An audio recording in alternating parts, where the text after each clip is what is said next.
Hello viewers, welcome all of you on Let's Crack UPSC CSC Unacademy IS channel. Friends, you know that India में इस समय AI summit हो रहा है and across 40 countries different leaders have come to India और this is a moment of India displaying its soft power.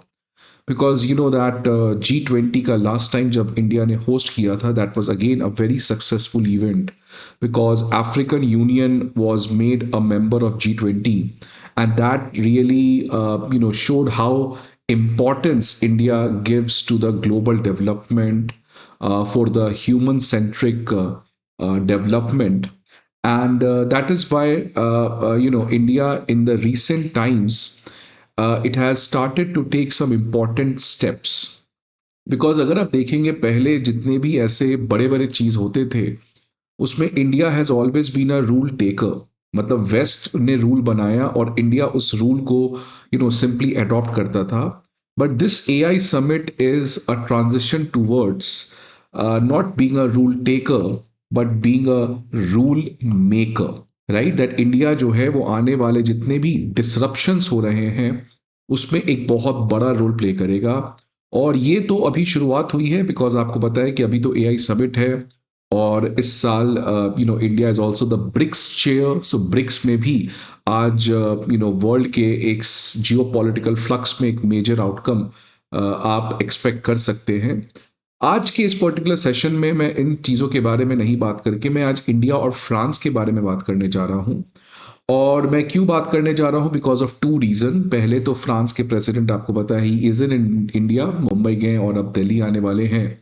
और जिस तरीके से प्राइम मिनिस्टर मोदी और इमैनुअल मैक्रोन की पार्टनरशिप दिखती है ये काफ़ी ज़्यादा इंटरेस्टिंग होती है it simply looks like that these two brothers are there sitting down there discussing having great fun having great discussion so जो एक बॉन्डिंग दिखती है दोनों लीडर्स के बीच में it's more than materialistic benefit कि what India needs to gain from France and what France needs to gain from India just like Prime Minister Modi has a very great comfort with Vladimir Putin वैसा ही कुछ comfort prime minister Modi का France के president Emmanuel Macron के साथ दिखते हुए नजर आ रहा है और सेकेंड रीजन क्यों मैं फ्रांस के बारे में बात करने जा रहा हूं बिकॉज आज इंडियन एक्सप्रेस में सी राजा मोहन जो है जो एक रिनाउंड एक्सपर्ट हैं इंटरनेशनल रिलेशंस के ऊपर उनका एक बहुत ही शानदार एडिटोरियल आया है और इस एडिटोरियल में इंडियन एक्सप्रेस में उन्होंने डिस्कस किया है दैट आज इंडिया और यूरोप के बीच में क्या चल रहा है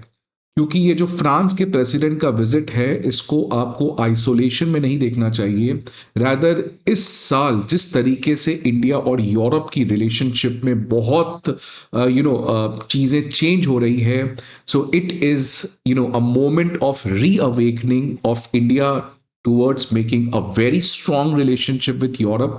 and also it's a Europe end of its dream in living in the lap of Americans and having a kind of a relationship with China तो आज वो भी खत्म हो रहा है यूरोप का अमेरिका के प्रति ट्रस्ट और चाइना के प्रति एक नई दोस्ती करने का अट्रैक्शन वो दोनों सपने अब यूरोप के भी टूटते हुए नजर आ रहे हैं that's what making Europe and India coming very close together अब ये देख सकते हैं सी राजा मोहन जो राज मंडला करके एडिटोरियल पीस लिखते हैं और उसमें उन्होंने इंडिया फ्रांस के रिलेशन को काफी समय से कवर किया है एंड दैट्स वाई अंडरस्टैंडिंग कि इनका क्या इस पूरे चीजों के ऊपर टेक है ये हमारे एग्जाम और इन जनरल बहुत इंपॉर्टेंट हो जाता है अब इन्होंने क्या कहा है उसमें जाने के पहले एक बात तो मैं आपको क्लियर कर देना चाहता हूं कि इंडिया के लिए France is like a brother in west for India France has been a brother of India in the west because west के साथ आपको पता है कि इंडिया का रिलेशनशिप अच्छा नहीं रहा है कोल्ड वॉर के एरा में India was close to Soviet जिसकी वजह से अमेरिका ब्रिटेन इनके साथ रिलेशन हमारा अच्छा नहीं रहा है लेकिन एक कंट्री ऐसा है जो सोवियत के समय से भी हमारे साथ एक अच्छा रिलेशनशिप बनाने का प्रयास कर रहा है एक ऐसा कंट्री जो मल्टीलैटरलिज्म की बात करता है एक ऐसा कंट्री जो rule of law international relations के बारे में बात करता है एक ऐसा कंट्री जो इंडिया के साथ ग्लोबल साउथ के डेवलपमेंट की बात करता है वो है फ्रांस इसलिए फ्रांस एक ऐसा वेस्टर्न कंट्री है जो भारत के साथ the partnership has not only started after the collapse of Soviet, but the relationship, dates back to India's independence. अब कोल्ड वॉर जहां पर इंडिया का वेस्ट के साथ रिलेशन अपने लोएस्ट लेवल पे था, उस समय फ्रांस ने हमें 40 मिराग फाइटर जेट्स को सप्लाई किया था। इंडिया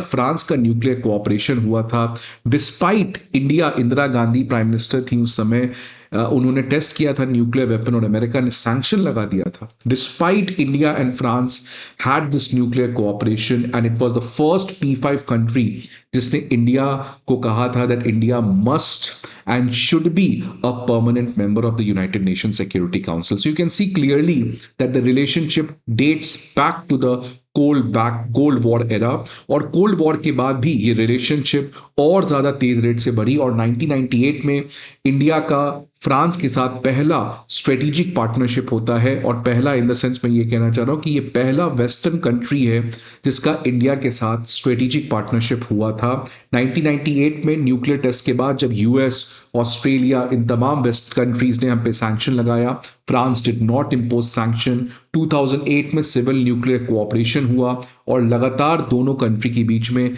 इकोनॉमिक पार्टनरशिप एक्सपैंड हुई है। तो आप देख सकते हैं कि जैसा हमारा सोवियत के साथ एक रिलेशन रहा है, वैसे ही फ्रांस के साथ भी relations, despite ups and downs, friends are bound to have difference, but more or less relation जो है वो काफी स्टेबल रहा है। अब अगर आप बात करें तो ये अब जब फ्रांस के प्रेसिडेंट भारत आए हैं तो सबसे इंपॉर्टेंट डेवलपमेंट यहां पे आई है कि जो स्ट्रेटेजिक पार्टनरशिप 1998 में हुआ था, अब इसको अपग्रेड करके स्पेशल ग्लोबल स्ट्रेटेजिक पार्टनरशिप में अपग्रेड कर दिया गया है, विच clearly shows this is the highest form of partnership. ये हाईएस्ट फॉर्म ऑफ पार्टनरशिप का जो इंडिया किसी भी कंट्री के साथ कर सकता है, and the same goes for France, France भी किसी कंट्री के साथ कर सकता है। So this is again a very game changing year for India and France. अब सी राजामोहन इसके ऊपर क्या कहते हैं, तो सी राजामोहन कहते हैं that this is basically a plan और India broader pivot to Europe, कि इंडिया जो है वो वेस्ट के साथ अपने रिलेशनशिप को 1993 के बाद कॉन्स्टेंटली बढ़ा रहा था, लेकिन अब उस वेस्ट में we have started to pivot towards Europe. Europe के ऊपर हम ज्यादा अपने फोकस को बढ़ा रहे हैं, and same goes for Europe also. आप देख सकते हैं इस साल जनवरी में German chancellor Friedrich Merz Bharat आए थे। उसके बाद यूरोपियन यूनियन की तमाम उर्सुला वॉन डर लेयन और तमाम टॉप लीडर्स इंडिया में रिपब्लिक डे सेलिब्रेशन के लिए आए थे। एफटीए जो कि एक हिस्टोरिक फ्री ट्रेड एग्रीमेंट हुआ था, वो भी इंडिया का ईयू के साथ हुआ, and then now France president is in India, jogging in Mumbai, enjoying the gateway of India. So this is a complete year जहां पर इंडिया ईयू के relationship has seen a huge turn around, because let me tell you कि जब cold war खत्म हुआ था और India started to grow, China also started to grow, so these Europe countries they did not came to India, rather ये China के साथ अपने पार्टनरशिप को बढ़ाना स्टार्ट किए थे। नाउ फाइनली उनका जो चाइना के प्रति एक प्यार था या एक नया बढ़ता हुआ रिश्ता था, now that is ended because they knew, और now finally they have understand कि चाइना जो है वो एक तो आपका एक ह्यूज ट्रेड डेफिसिट है चाइना के साथ, और साथ ही साथ चाइना जिस तरीके से ईस्टर्न यूरोपियन कंट्री और सेंट्रल यूरोपियन कंट्री के साथ एक 16+1 पार्टनरशिप स्टार्ट किया है, उसमें चाइना जो है वो ईयू के उस यूनिटी, उस सॉलिडारिटी, उस एक्सपेरिमेंट को ही ब्रेक करना चाहता था। And now finally these people are understanding कि चाइना का थ्रेट जो है it's not more than, it's not only limited to economic, rather it's way beyond that. और इसी कॉन्टेक्स्ट में यूरोप जो है वो एग्रेसिवली अब पाइवॉट ले रहा है भारत के प्रति, और भारत वो भी अब यूरोप के साथ देखते हुए दिख रहा है। अब इसमें दो टेक अवेज अगर मैं बताऊं आपको, जो सी राजामोहन ने अपने इस एडिटोरियल में लिखा है उसको मैं समराइज करता हूं। उन्होंने पहला एक बहुत इंपॉर्टेंट एनालिसिस दिया है कि इंडिया जो हमेशा से कलेक्टिव वेस्ट अपने फॉरेन पॉलिसी में देखता था, वो अब खत्म हो गया है। कलेक्टिव वेस्ट का मतलब कि इंडिया को लगता था कि ये जो पूरा वेस्टर्न कंट्रीज है ये एक खेमा है, जो नाटो कंट्रीज है वो एक ब्लॉक ब्लॉक है। लेकिन अब इंडिया को समझ में आ चुका है कि ये कलेक्टिव वेस्ट कलेक्टिव नहीं रहा है, रैदर ये वेस्ट में टूट आ चुका है। जो वेस्टर्न वर्ल्ड ऑर्डर है वो फ्रैगमेंट हो रहा है, जो ट्रांस अटलांटिक पार्टनरशिप है वो ब्रेक हो रहा है। और इसीलिए अब इंडिया को उस कलेक्टिव वेस्ट जो टूट रहा है, उस टूटते हुए वर्ल्ड में अपने रिलेशनशिप को अलग अलग तरीके से डिफरेंट कंट्रीज के साथ बनाना पड़ेगा। बिकॉज पहले इंडिया थॉट कि there can be only one way by which we can make relations with west, because India thought कि वेस्ट एक है, but now we are understanding कि वेस्ट में अमेरिका अलग है, कनाडा अलग है, यूरोप अलग है। और इसलिए अलग अलग तरीके से इंडिया जो है वो अपने पार्टनरशिप को इंक्रीज कर रहा है, डाइवर्सिफाई कर रहा है डिफरेंट डिफरेंट कंट्रीज में। आपने देखा इंडिया कनाडा का रिलेशन कैसा रहा, इंडिया यूरोप का रिलेशन कैसा रहा। तो ये क्लियरली यहां पे बता रहा है कि India has now went out of that mindset where we always used to look west as a collective world. Second चीज क्या है कि ये बताता है कि इंडिया जो है वो अब अपने over dependence on any single capital in the global north इसको कम कर रहा है। कि पहले हमेशा से इंडिया जो ये सोचता था कि यूएस के साथ अगर मेरा रिलेशनशिप अच्छा रहेगा देन एनीवेज मेरा सारे वेस्टर्न कंट्रीज के साथ रिलेशन अच्छा रहेगा। इसलिए इंडिया जो है वो हमेशा से 1991 के कोलैप्स सोवियत यूनियन के बाद से हमेशा से we have tried to invest more time, energy, money into making relations with America. और इसलिए अमेरिका के ऊपर हमारी फॉरेन पॉलिसी बहुत ओवर डिपेंडेंट थी। But now India has understood कि एक कंट्री के ऊपर इतना ज्यादा डिपेंड होना ये अच्छी बात नहीं है। और इसलिए इंडिया डाइवर्सिफाई कर रहा है पेरिस के साथ, ब्रुसेल्स के साथ अपने नए रिलेशन को बनाते हुए। तो ये एक बहुत बड़ा फॉरेन पॉलिसी शिफ्ट है जहां पर, क्योंकि